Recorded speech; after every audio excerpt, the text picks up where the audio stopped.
작가 고명환의 이 책은 돈 버는 법에 관한 이야기 리뷰. 서민갑부 고명환의 생각법, 독서법, 장사법을 배워보겠습니다. 이번에 유튜브 활동을 많이 하셔서 책을 구매해서 읽어보게 되었습니다. MBC 공채 개그맨으로 뽑히며 월 3천만 원을 벌던 시절도 있었지만 통장은 늘 비어 있었고 쳇바퀴 도는 삶을 사는 동안 열정도 사라졌다고 합니다. 그런 그의 인생을 바꾼 건 교통사고였습니다.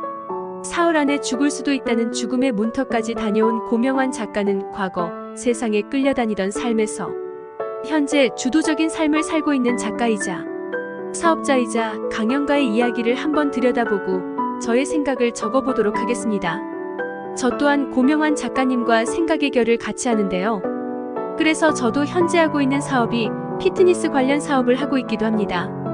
그리고 인건비가 올라서 저 또한 정규직 채용은 줄이고 프리랜서와 무인 매장과 대관, 부동산 임대 사업의 비중을 늘려나가고 있습니다. 스노우폭스 김승호 회장님이 사장은 전쟁 말고는 전부 내 탓이라고 생각해야 한다며 경기 불황도 내가 그 경기에 불황인 업종을 선택한 내 탓이라고 하는 것이 정말 맞다고 생각했습니다. 코로나로 다들 힘든 시기를 겪었지만 수혜를 입은 사업도 굉장히 많았지요.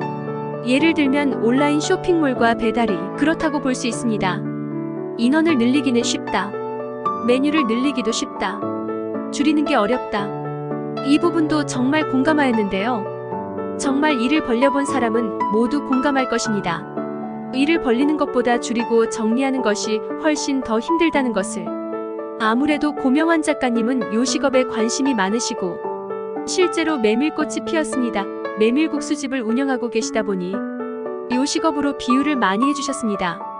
한 가지를 빼면 맛이 덜할 거라는 의심을 버려라. 뺄수록 깊은 맛이 난다. 우리 삶도 그렇다. 뭔가를 더 가질수록 삶은 복잡해지고 어려워진다.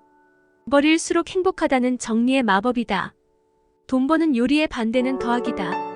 냉면을 팔지 않던 식당이 여름만 되면 냉면 게시라고 써붙이고 냉면을 파는 경우가 있다. 이런 식당은 절대 돈을 벌 수 없다. 냉면은 그렇게 후딱 만들어서 팔 수 있는 음식이 아니다. 다른 계절에는 안 팔다가 여름의 문턱에서 냉면을 게시한다는 건 이미 만들어진 기성품을 사다가 판다는 얘기다. 이런 냉면으로 고객에게 감동을 줄 수는 없다. 고명환 작가님은 본인이 직업을 선택할 때에도 자신 스스로에게 감동을 받은 것이 무엇인지 곰곰이 생각을 해보셨다고 합니다. 그렇게 알게 된 두 가지가 첫 번째는 본인이 한 음식을 감동을 받은 적이 있고 두 번째는 본인이 쓴 글을 읽을 때 감동을 받은 적이 있었다고 합니다. 내 스스로에게 감동받지 못한다면 상대에게도 감동을 줄 수 없을 것입니다. 저도 스스로에게 물어보았습니다. 저에게는 아주 쉽게 설명해주는 능력이 있습니다. 그리고 인체의 해부학적 움직임에 대한 이해도가 높고 운동신경과 순발력이 좋은 편입니다. 그래서 레슨을 하며 교육을 하는 일이 상대에게 감동을 줄 수 있는 일이라고 생각했습니다. 그래서 트레이너라는 직업을 선택했고 예상대로 회원님들께 감동을 줄 수 있는 직업이었습니다. 트레이너라는 직업은 특성상 영업직에 가까운 형태인데요. 급여 테이블이 운영하기 나름이겠지만 대부분 고소득 트레이너들은 스스로 본인을 마케팅하고 영업을 해서 본인 고객을 유치하고 매출을 일으켜서 회사와 나눠 갖는 시스템입니다. 고객에게 감동을 주면 지속적으로 재등록을 해주시고 재등록률이 높아지면 기존 회원님들만 잘 관리해드려도 고소득을 유지할 수 있는 구조이죠. 결국 자영업도 사업도 처음에는 알려야 하기 때문에 마케팅이 너무나도 중요하지만 본질적으로 상품이 훌륭하다면 추후에는 마케팅 비용을 줄이고 입소문과 충성 고객들로 충분히 수익화시킬 수 있다는 사실을 알게 되었습니다. 장사를 해보신 분들은 정말 잘 이해하실 거예요. 정말 실태를 들여다보면 자영업 하시는 분들 중에 속빈강정, 빚 좋은 개살구인 경우가 아주 많습니다. 그래서 매출보다는 순이익에 집중해야 한다는 것입니다. 매출이 아무리 높아도 인건비, 자재비, 마케팅비에 차 떼고 포 떼고 하니 남는 게 없으면 무슨 의미가 있을까요?